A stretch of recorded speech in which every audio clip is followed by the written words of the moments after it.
kulanti wacan daawadayaal halka aad nagala socotaan waa Glangal News. Waxaa ku soo dhawaataan wararkii ugu dambeeyay ee dalka Itoobiya iyo colaadda ka aloosan gobolka Tigray oo isku farasaareen maalmihii u dambeeyay ciidamada dowladda federaalka Itoobiya iyo xoogagga TPLF oo ku baaqaya in xabadda la joojiyo maadaama dowladda Itoobiya ay duqeymo xagga cirka ah daakun kaga dhigtay furumihii dagaalka ee kooxda TPLF. xabad joojinta ay codsatay kooxda TPLF ayaan la ogeyn sida ay u dhaqangali doonto maadaama aysan dowladda Itoobiya ilaa ay hadda wax jawaab ka soo bixin. asagoo ra'iisul wasaaraha wadankaasi Itoobiya uu ku sugan yahay dalka Turkiga oo weli uga socdo shir wadamada Bariga Afrika iyo guud ahaan qaaradda Afrika oo Turkiga ku casuumay wax wada qabsiga dalalka Afrika. dowladda Itoobiya ayaa waxa ay sii wadaa duqeymo xoogan oo ay kaga soo horjeedo kooxda TPLF waxaana hadda muuqata in dowladdaasi Itoobiya ay jilibka u aastay kooxda haddana ay kooxdu ku baaqayso in xabadda la joojiyo gadaalna ay iskaga baxaan maadaama deegaanadii hore u qabsadeen hadda ay dowladdu la wareegtay. dhowr magaalo oo waaweyn ay la wareegtay dowladda Itoobiya waxaana ka mid ah magaalooyinka ay la wareegtay magaalada Wollo oo horey u qabsadeen kooxda TPLF waxaana hadda muuqata in militariga Itoobiya uu u babac dhigi karo kooxda maadaama diyaaradaha Turkigu siiyay dowladdaasi ay xagga cirka ka taageerayaan. xabad joojin degdega madaxweynaha gobolka Tigray ayaa codsaday maanta isagoo qaramada midoobay u diray warqad calaacal ah isla markaana uu leeyahay waa in dowladda Itoobiya miiska wada hadalka timaado maadaama ay kooxdu waayihii dambe oo dhan ay ka cagajiidaysay inay wax wada hadal la furto xukuumadda oo hogaamiya Abiy Ahmed balse waxaa soo muuqatay taagdarrada kooxda tan iyo markii dowladdaasi Turkigu ay siisay diyaaradaha Bayraktar 2 oo dowladda Turkigu ay farsamayso isla markaana ay hawada sare ka garaacisay furimaha ay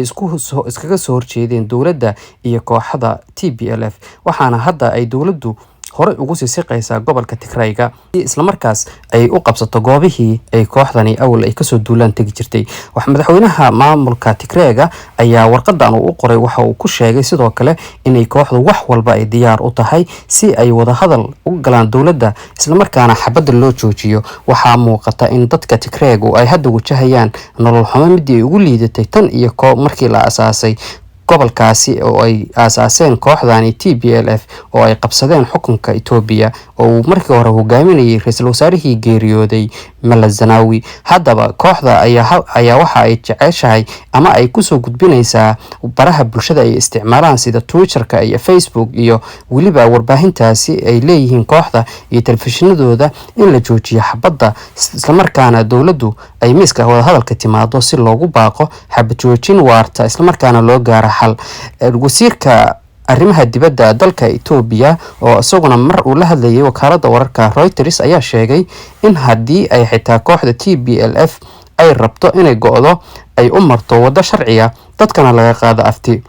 arrintaas ayaa iyaduna waxay muujinaysaa in dowladdu Itoobiya ay jeclaan lahayd in gobolka Tigray uu maamul gooni yeesho kana madax bannaanaado dowladda kale ee federaalka ah iyadoo arrintaasi ay horsoodi doonto in gobolada kale ee ay maamulkaasi dowladda Itoobiya ee federaalka ahi ay go'aan haddii loo suurageliyo in kooxda TPLF ay gobolkeeda noqdaan dowlad madax bannaan isla markaana iyadoo kooxdu ay hortaalo inay raadiyaan aqoonsi caalami ah si ay kooxdu mar kale ugu soo laabato saaxadda siyaasadda ayagoo dowlad ah walow arrintaasi aan la ogeyn sida ay u dhici karto. haddaba ra'iisul wasaaraha Itoobiya ayaan la ogeyn sida uu arrintani xal uga keeni karo maadaama kooxdu ay ilaa iyo hadda ay dagaalo ba'an iskaga soo horjeedaan walow dowladduna aysan muuqan inay kooxdani si toos ah uga adkaan karto balse khubarada ka faallooda arrimaha siyaasadda iyo ciidamada ayaa waxay leeyihiin dowladda Itoobiya waxay hoos u dhigi kartaa khatarta kooxda balse marnaba lagama yaabo inay kooxda soo afjarto ama ay ka adkaato. waxay tusaale u soo qaateen in dowladda Itoobiya ay markii hore duulaan ku qaaday gobolka Tigray iyadoo qabsatay magaalada Makalla oo ah caasimadda gobolka Tigray. ra'iisul wasaaraha ayaa sidoo kale waxa uu hadda diyaarinaya qorshe kale oo dowladda Itoobiya ay ku raadsanayso saanad military iyo mid dhaqaale maadaama reer galbeedku ay saareen cunaqabatayn weyn maadaama dhaqaalihii dowladdaasi u yaalay dibadda laga xayiray isla markaana gobolka Tigray hadda ay United Nations ka fariisteen ilaa 10 jeer walow ay soo saareen go'aan midaysan oo arrintaasi lagu wajahayo. waxaana muuqata in gobolka Tigray dagaalkii ka dhacay qaramada midoobay ay leedahay halo diiwaan geliyo in uu gobolkaasi ka dhacay dagaal sakeeye. haddaba gobolka Tigray ee dowladda Itoobiya maamusho isla markaana maamulkii Tigray